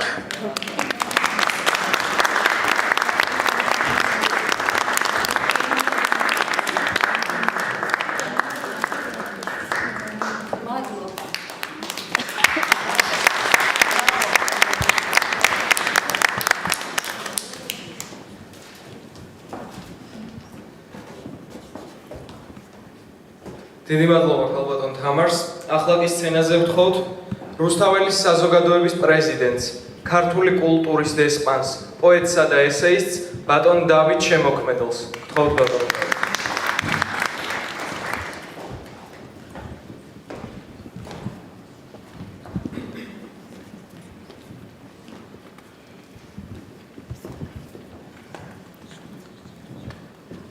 დღეს ჩვენ მომსწრე ვართ იმისა, თუ როგორ შეიძლება უბრალო ადამიანის ბედი სამშობლოს ბედად იქცეს, ერთი იყოს. დიდი პოეტი ოთარ ჭილაძე ამბობდა, ადამიანი გავს იმ ქვეყანას, რომელსაც მისი სამშობლო ქვია. აი ეს მირზა, აი ეს ილია, თავისი სამშობლოა. ჩვენ ამით უკრაინას ვხედავთ, აფხაზეთს ვხედავთ, საქართველოს ვხედავთ. ძველი ხალხების ისტორიაში იყო ასე. როდესაც ადამიანები განცხრომას მიეცემოდნენ, ხრეობას მიეცემოდნენ, ჩამოატარებდნენ თავის ქალას, რომელზეც ეწერა memento mori, გახსოვდეს სიკვდილი. დღეს ნატომ, ჩვენმა ძვირფასმა ნატომ შეანჯღრია ამ წიგნით ჩვენი საზოგადოება და უთხრა, გვახსოვდეს რა ხდება აფხაზეთის მიწაზე, გვახსოვდეს რა ხდება დღეს უკრაინაში. იმიტომ რომ ის გარეთ არ არის, ის ჩვენშია. ჯონ დონის უწერია, რომ ცხოვრება ადამიანი კუნძული როდია მარტოდ გარიყული. იგი მიწისა და ცის ნაწილია. ამიტომ ნუ რასოდეს იკითხა, ვის უხმობს ზარი, იგი გიხმობს შენ. და ამ ზარის მოლოდინშია კაცობრიობა. და ეს სპექტაკლიც დღეს დიდებული სპექტაკლი, მონოსპექტაკლი, რომელშიც თავისი სული და ძალა და შინაგანი ენერგეტიკა ჩადო ჩვენმა ძვირფასმა ქალბატონმა ელდინორ საღარაძემ სწორედ ზარით ხმით დაიწყო.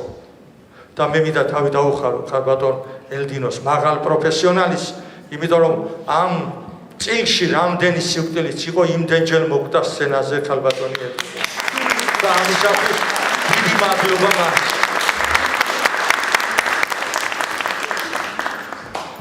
და ამ წიგნში ნაჩვენები იყო ძალადობა, ძალადობის სისტემა. მთელი ჩვენი კაცობრიობა ძალადობა. ძალადობა სამი მომენტი აქვს. ერთი, როდესაც პიროვნება მოძალადე და საზოგადოება მსხვერპლი. მეორე, როდესაც საზოგადოება მოძალადე და პიროვნება მსხვერპლი და მესამე, როდესაც ერთი იმპერია არის მოძალადე და მეორე მსხვერპლი. ამ შემთხვევაში სისხლიანი რუსეთის იმპერია და ჩემი სამშობლო მოხუც დედასავით სუსტი და უკრაინა ასეთი სულისა და გმირების ქვეყანა ისევე როგორც საქართველო და ეს ძალადობა ჩანს აქ ამ წინში.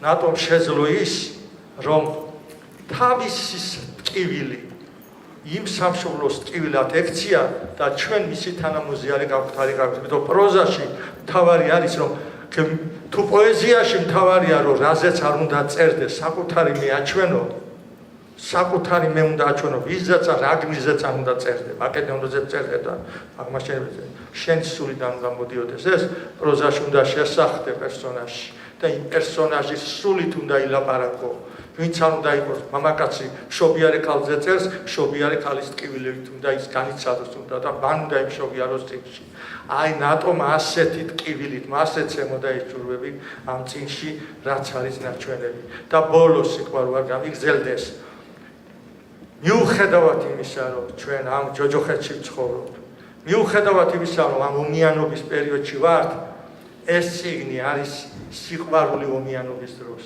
სიყვარული ჟამიანობის დროს და მთავარი რა არის იცით არავინ არ თქვას რომ რომეო და ჯულიეტა არის პესიმისტური ტრაგედია მართალია ის პერსონაჟები კვდებიან მაგრამ იმარჯვებს სიყვარული და ის არის ოპტიმისტური ტრაგედია აი აქაც ამ წინში ამდენი სიკვდილების წინში მურძასა და ილიას სიყვარული იმარჯვებს ეს არის ოპტიმისტური წიგნი და ეს გვიჩვენებს ჩვენ რომ სიყვარული დაუმარცხებელია სიყვარული მარადიულია და ამ მარადიულობით დამთავრდა დღევანდელი სპექტაკლი რომ იმარჯვებს სიყვარული და ძვირფასებო მოდი ამ სიყვარულის წმინდა გულით ეცხოვროს ჩვენ ერს ჩვენს გმირ უკრაინას და ამ გამარჯვებით მისულიყავით ამ სიყვარულით ჩვენს დიადმისრამდე დიდი მადლობა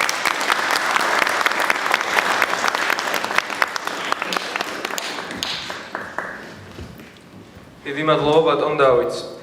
სცენაზე ამოგზანება ასევე მინდა ვთხოვო აფხაზეთის მეცნიერებათა აკადემიის პრეზიდენტს, სოხუმის სახელმწიფო უნივერსიტეტის პროფესორს ბატონ ზურაბ ლომთათიძეს.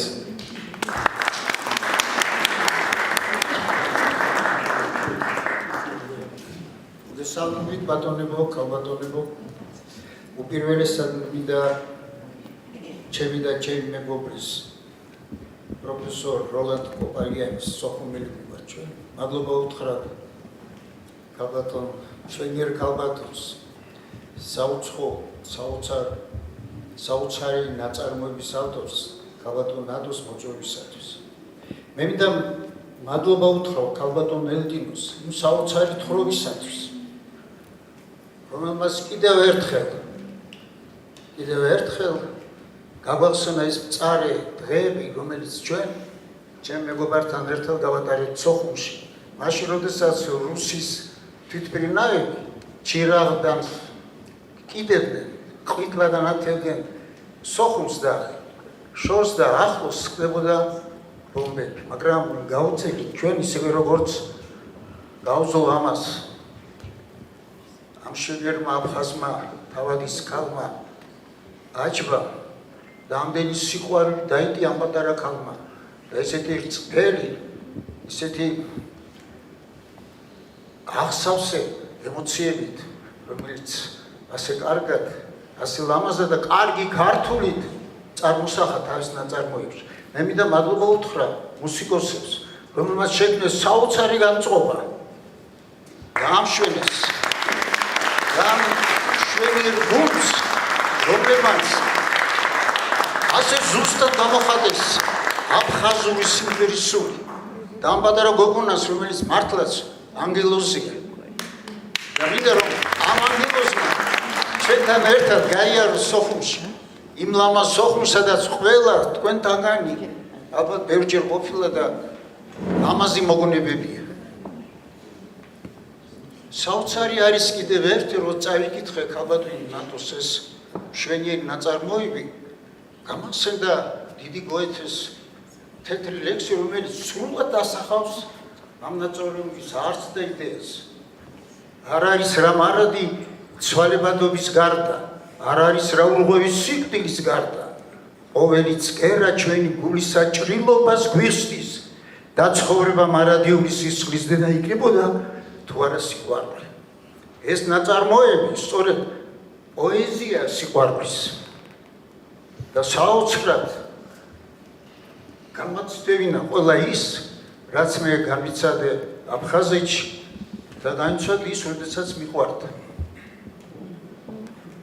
მაგრამ ერთი გულდასაწყვეტი რამ არის. თავადის ქალი მურზა შემიყვარდა კითხვისას და გული დამწყდა, რომ ეს ლამაზი ქალბატონი უწყოტომის კაც გააყოლა. სადღაც საქართველოს ასეთი ლამაზი ქალი გასაგები. და კიდევ ერთ ვიტყვი, რომ ერთმა ფილოსოფოსმა თქვა, ცხოვრება ის წლები კი არა, რომელიც წავიდა. არამედ ის საათები, რომელიც დაგამახსოვრდა. აი დღევანდელი საათები თქვენთან გადარებული ამ ლამაზ თქვენთან ქალბატონებო და ბატონებო, ეს არის ის საათები, რომელიც არასოდეს არ დაგვამწყდება. და კიდევ ერთხელ მინდა ჩემთან აკურცეს ქალბატონ ნათელას მოულოცო მისი შვილის ასეთი წარმატება. აქვე არიან მისი ამბობები. დიდება თქვენ, რომ ასეთი შვილები გყავს და დიდება თქვენ, რომ ყავს შვილები, რომელიც ხვალინდელი საქართველოს მომავალი იქნება. საქართველოს გაუმარჯოს, თქვენ გაგიმარჯვეთ. მადლობა ბატონ ზურაბს. და ბოლოს სცენაზე მინდა ვთხოვო წიგნის ავტორს, ქალბატონ ნადო ფირცხალავას. ხო.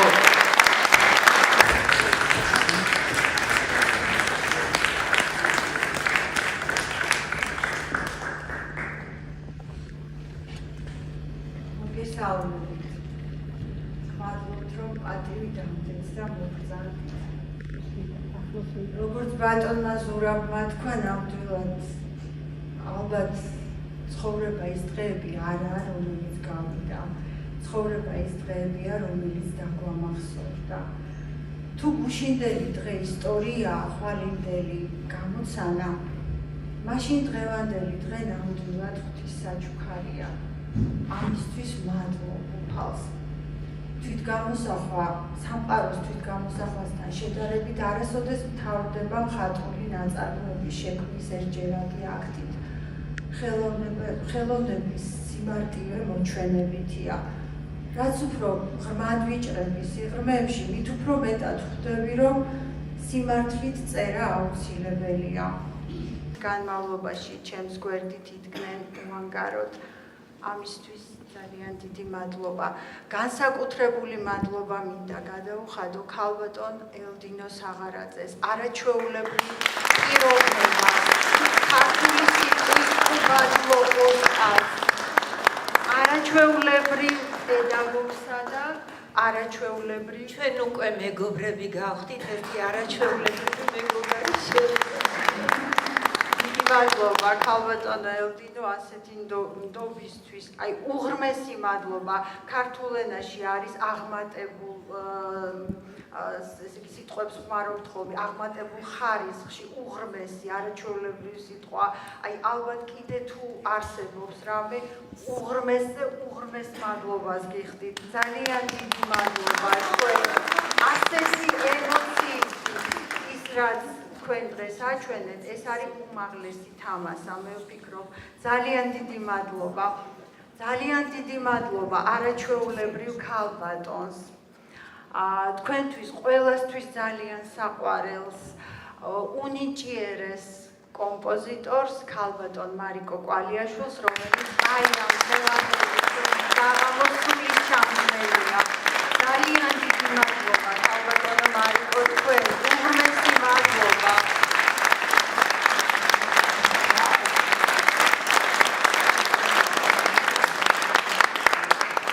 ძალიან დიდი მადლობა ჩემს არაჩვეულებრივ მუსიკოსებს. აი ამ ყოფნის სიტყვები ძალიან დიდი სიყვარული. ლევან ჩხაიძე და ნინო შიუკაშვილი უნიჭიერესები ორივე ძალიან დიდი მადლობა. მადლობა მინდა გადაუხადო არაჩვეულებრივ ქალბატონს, უნიჭიერეს მომღერალსა და პედაგოგს, ქალბატონ მაია მიქაბერიძეს. ის არაჩვეულებრივ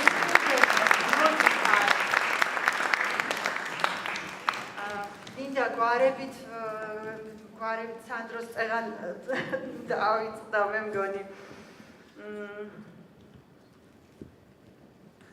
გვარებით თქვენი.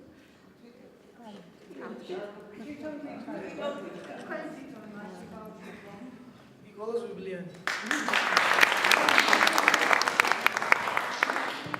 მარიამ გუდიჯია. ნიკოლოზ ზარიძე. ლევან გოდეჭი. აი ამ არაჩვეულებრივ პატარა ანგელოს მართა ალავიძეს, რომელმაც სრულიად უმაღლესი პასუხისმგებლობა გამოიჩინა და არაჩვეულებრივად შეასრულა სიმღერაც და რეპეტიციებზეც ძალიან მოწესრიგებულად იარა. უღრმესი მადლობა.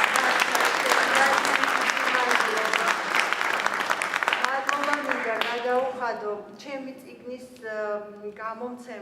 გამომცემლობა ბერიდიანის წარმომადგენლებს, ბატონ კახარუსიძეს, მის შემოქმედებით ჯგუფს, ქალბატონ თამარს, მთავარ რედაქტორს, არაჩვეულებრივი პიროვნება გახლავთ, ქალბატონი თამარი გამოვიდა ისაუბრა, ძალიან დიდი მადლობა ქალბატონო თამარ, მეორე რედაქტორი გახდა ნელიერი ელისბარაშვილი, ისიც არაჩვეულებრივი ქალბატონია, დღეს უბრალოდ არ არის ჩვენთან.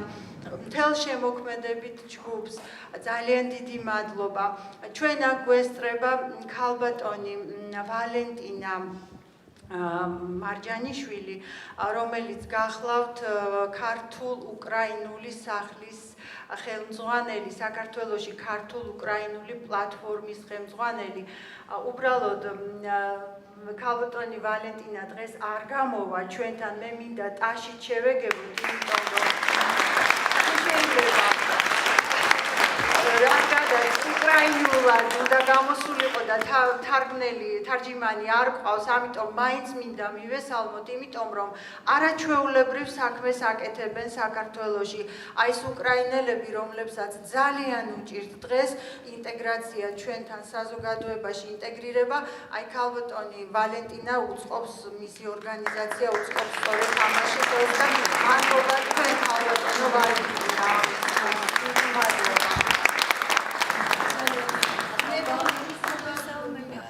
დღეს არაჩვეულებრივი ღონისძიება ერთი თვეცი მგონი ჩვენ გავშეხდით და ნატოს ციგნს აჩუქებს ჩვენ ბიბლიოთეკას, მაგრამ მე ვერ ვკითხულობ ეს ციგნი სამწუხაროდ, იმიტომ ეხლა ასეთი დრო, რომ უკრაინულად ვერ ვკითხულობ, არ არის დრო. ყოველ დღე მაქვს ბევრი საქმე უკრაინელებისთვის და არა მარტო უკრაინელებისთვის, იმიტომ პირველი ლტოლვილი უკრაინიდან იყო ქართული ოჯახი.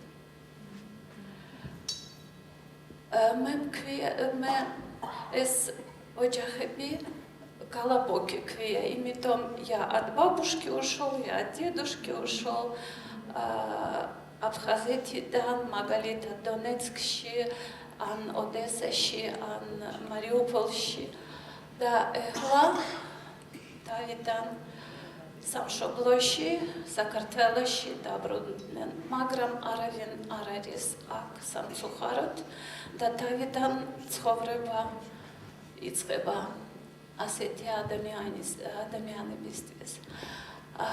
და დღეს იდეა მაქვს ერთი, მე ვერ ვკითხულობ ეხლა არ ვთქვა რა იდეა, მაგრამ მგონი რომ შემდეგ წელს იქნება კიდე ერთი ღონისძიება, სადაც მთავარი გმირი იქნება ჩვენი ნატო. ყველასთვის მადლობა დიდი.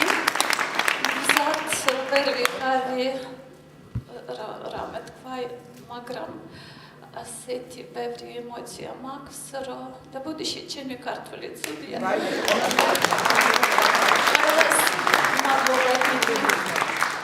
პატარებს მეტია. ძალიან შედრი კი არაჩვეულებრივი იყო და ალბათ ელდინას მე სულ ვტიროდი. მადლობა დიდი.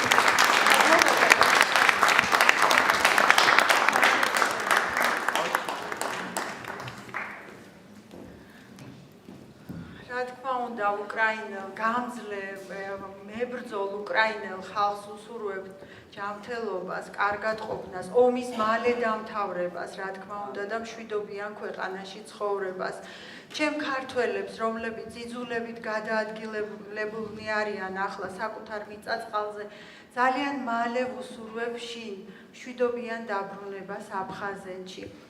ალბათ უკიდურესი უსასოობიდან ოდესმე მაინც წარმოიშვება ის სასწაული, რომელიც ჭეშმარიტებას აღემატება და იმედის ხივს აჭიადებს.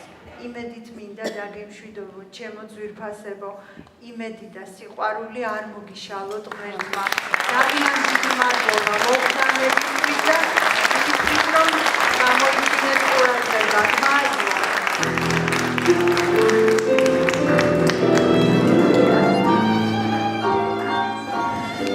ურთიერთობა ძალიან ახლობლურია და რა თქმა უნდა ყოველი სიახლე ნატოსი რაც კი ხდება მის ცხოვრებაში ალბათ სხვებთან ერთად პირველი მეც ვიგებ.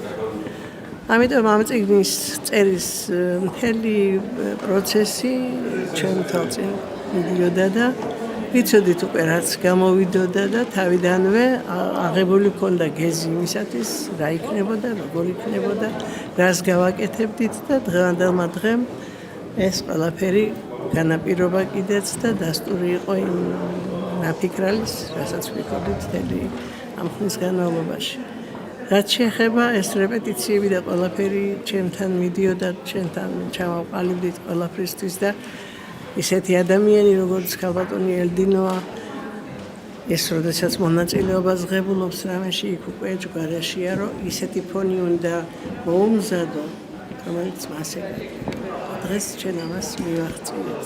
ქალბატონი ელდინო როგორც ყოველთვის თავისი მამაზე იდგა და დღეს ცრემლის გარეშე აქედან არ გასულა არც ერთი ადამიანი და მე პირადად ძალიან კმაყოფილი ვარ.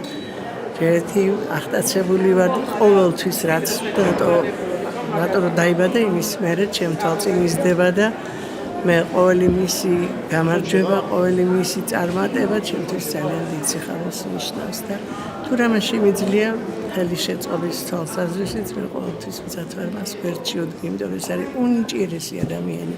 არა მარტო როგორც ვთქვა დღეს წერლად წარმოსდგა ჩვენი მაყურებლის წინაშე, ის არის ოქროს ხელები აქვს, მხატვარია ფაქტიურად, ან როგორ ნახატებს ქმნის, ან როგორ სრულიად უჩვეულოს, სრულიად ახლებურს, ან როგორი განათლებულია, ყოველ მხრივ არ არსებობს სილამაზე, რომელსაც მისი ხელი არ აკეთებდეს.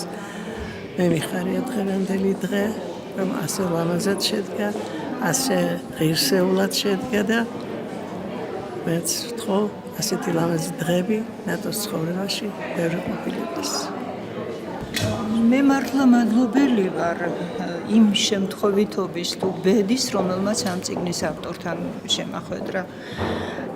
ვამბობ ხოლმე ჩემს ახლობლებთან, რომ რამდენი ხანია ასეთი პოზიტიური და ასეთია ის საოცარი, ყოველმხრივ შემკული ადამიანი არ მინახავს, როგორიც ნატო აღმოჩნდა და მართლა უზომოდ შემიყვარდა და იცით ეს წიგნი რომ ყოფილიყო ჩემთვის მარტო ომის საშინელებაზე წიგნი, ალბათ ასეთი ძვირფასი არ იქნებოდა, იმიტომ რომ ისედაც ამდენ საშინელებაში ჩართული ადამიანები კიდევ დაატვირთო ამდენი ნეგატივით ავტორისაგან თუ შემსრულებლისგან, ეს ძალიან ცოტა და უბრალოდ რომ ვთქვათ, კარგი საქმე არ არის ერთი მხრივ, მაგრამ ეს წიგნი ჩემთვის არის პაციფისტური ნაწარმოები.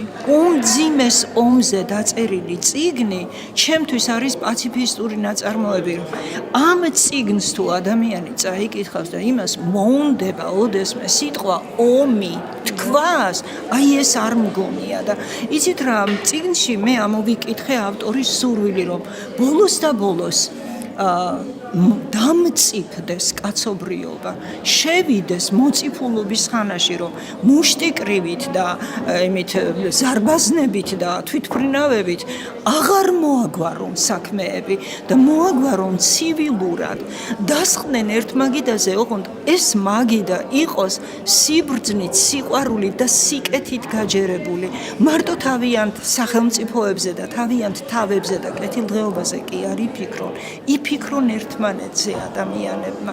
მე მგონი დადგა ეს დრო, რომ კაცობრიობა შევიდეს ამ ხანაში და მე ჩემი აზრით ნატომ ჩემმა უკვე კარგმა მეგობარმა ნატომ და მეც ამიტომ მივიღე ამ ყველაფერში მონაწილეობა, რომ მე მგონია, რომ აი ამით ერთი აგური მაინც დავდეთ იმ შენობის ასაშენებლად, რომელ შენობაზეც ახლა ვსაუბრობდი მე, სიყვარულით და სიბრძნით მოგვარებული კონფლიქტები.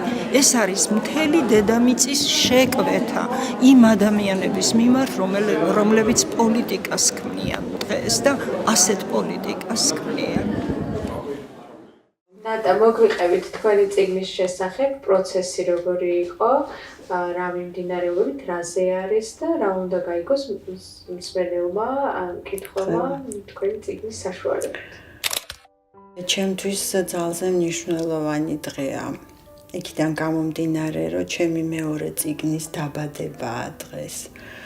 და ძალიან მღელავს სიმართლე გითხრათ, იქიდან გამომდინარე, რომ ეს სფერო ჩემთვის უკვე ხელოვნებაში ასე ვთქვათ, მეორე მიმართულებაა ჩემი ძირითადი პროფესიიდან, ტექსტილის დიზაინია ჩემი ძირითადი პროფესია, მეორე უკვე ლიტერატურაა და ძალიან საყვარელი და ძალიან მნიშვნელოვანი ჩემთვის იქიდან გამომდინარე, რომ ამ წერის გარეშე არ მიცხოვრია, ისე როგორც მუსიკის გარეშე.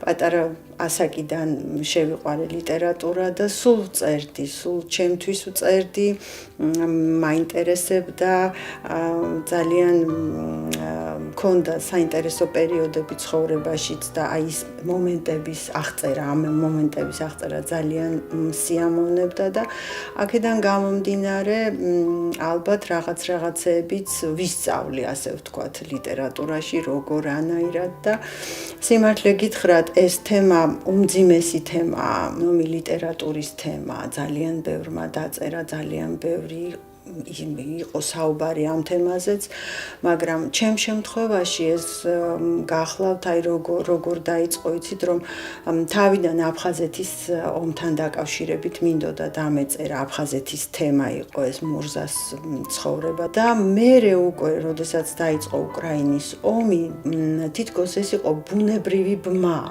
იმიტომ რომ ის, რაც აფხაზეთში მოხდა, რაც აფხაზმა და ქართველმა ხალხმა განიცადა, ეს იყო საშინელება და აქედან გამომდინარე ჩავთვალე, რომ ეს აუცილებლად უნდა გამეკეთებინა, მით უმეტეს იმიტომ, რომ მქონდა ურთიერთობა უკრაინელ ხალხთან, ვინც უშუალო მონაწილეობა მიიღო ამ პროცესში და დღესაც იქ არის და ძალიან რთულ სიტუაციაში არიან.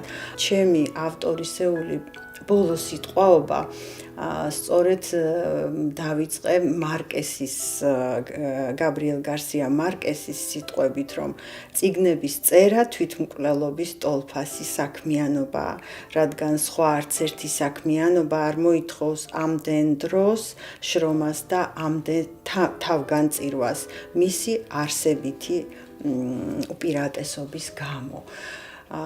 იცით რა არის, აი წერის პროცესი, ეს იყო საოცარი დრო ჩემი ცხოვრებისა იქიდან გამომდინარე რომ ფაქტობრივად ისე განვიცდიდი ამ ყველაფერს როგორც უშუალოდ ეს მებრძოლი უკრაინელი ხალხი და მე ვფიქრობ სწორედ ამიტომ აი ეს ბოლო განსაკუთრებით საფინალო ნაწილის წერის დროს წერა იყო ჩემთვის ძალიან მნიშვნელოვანი და ძალიან მძიმე. თავგანწირვაც იყო ნამდვილად იყო, იმიტომ რომ არაერთხელ მითხრეს ჩემი ოჯახის წევრებმა და მეგობრებმაც, რომ თავი დაანებე ამ ყველაფერს, აღარ გინდა, აღარ გააგრძელო, იქნებ დაასრულო. მაგრამ ვერ შევძელი, იცით, მე ვფიქრობდი, რადგან დავიწყე, უნდა დავასრულო ეს ყველაფერი. ну რა გამოვიდა ამას მკითხველი ნახავს, წაიკითხავს, რა თქმა უნდა. ძალიან რთულია, იცით, ესაუბრო იმ ადამიანებს, ვინც ამ პროცესში არიან ჩართული და ერთია, როცა ისმენ ამ ყველაფერს, მეორე, როცა შიგნით უნდა გაატარო და გაიაზრო და დაწერო ეს ყველაფერი. ნატა, გამოდის რომ თქვენ მედიუმი ხართ იმ ემოციების გამტარი, რომელიც ერთის მხრივ აფხაზებმა განიცადეს, შემდეგ ეს შეიკრიბა და უკრაინელებმა გადმოგცეს და თქვენ გაატარეთ, რომ ეს უფრო მეტად და უფრო ჩამწვდომი ყოფილიყო ქართველი მკითხველისთვის დღეს. მოგვიყევით აი ამ ნაწილზე, თვითონ როგორ შეკრიბეთ ეს ემოციები და შემდეგ აი ეს მთელი პროცესი, რომელიც ამ წიგნის სახით ვიხილეთ. პირველად, როდესაც მოხდა ეს დაიწყო ომი, ასე ვთქვათ, 24 თებერვალს, ამ პერიოდიდან მქონდა ურთიერთობა უკრაინელებთან და ძალიან ბევრი ადამიანი ვნახე, ძალიან ბევრი ადამიანს მოусმინე.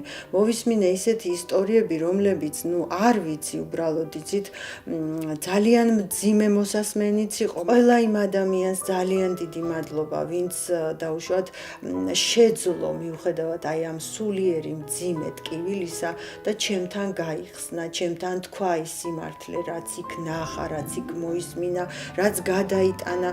ეს არ არის მარტივი პროცესი. ეს მათთვის არის, მე ვფიქრობ, მთელი ცხოვრების დამღა.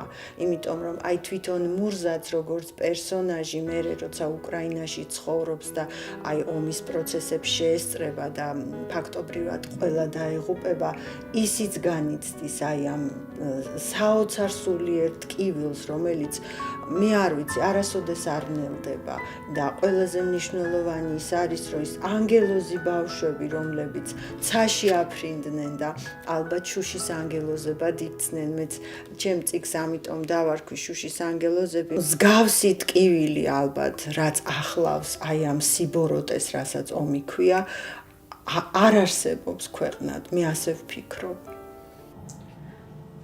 და როგორია თქვენი წიგნი, თქვენ როგორ შეაფასებდით? ერთმა არაჩვეულებრივმა ქალბატონმა მითხრა, რომ ნატო თქვენი წიგნი პაციფისტურიაო. მე თვითონ ვარ პაციფისტი, ძალიან პაციფისტი ადამიანი ვარ და აქედან გამომდინარე წიგნიც ასეთი გამომივიდა და მე ვფიქრობ, რომ ეს ძალზე მნიშვნელოვანია, იმიტომ რომ მშვიდობა ქვეყანაზე, როცა ერთხელ მოდიხარ ქვეყნად, აუცილებელია. დედამიწამ უნდა დაისვენოს ომებისგან და ადამიანებს მიეცეთ საშუალება ცხოვრონ ბედნიერად და ლახად. კითხველი ალბათ თვითონ შეგაფასებთ და თქვენ რას ფიქრობთ, რა არის წიგნის მთავარი სათქმელი? ამ წიგნის ძირითადი ფაბულა არის, რომ ადამიანის სიცოცხლე ყველაზე მნიშვნელოვანია და ბერნარდ შოუ ამბობს სწორედ ამ სიტყვებს, ამ სიტყვებით მთავრდება ჩემი წიგნი, რომ როცა ვისწავლეთ ჩვენ ფრენად, როგორც ჩიტებმა ჰაერში და ცურვა, როგორც თევზებმა წყალში, ის ხა დაგვრჩენია, ვისწავლოთ ადამიანებმა ადამიანურად ცხოვრება დედამიწაზე. ამაზე მნიშვნელოვანი ვფიქრობ არაფერია.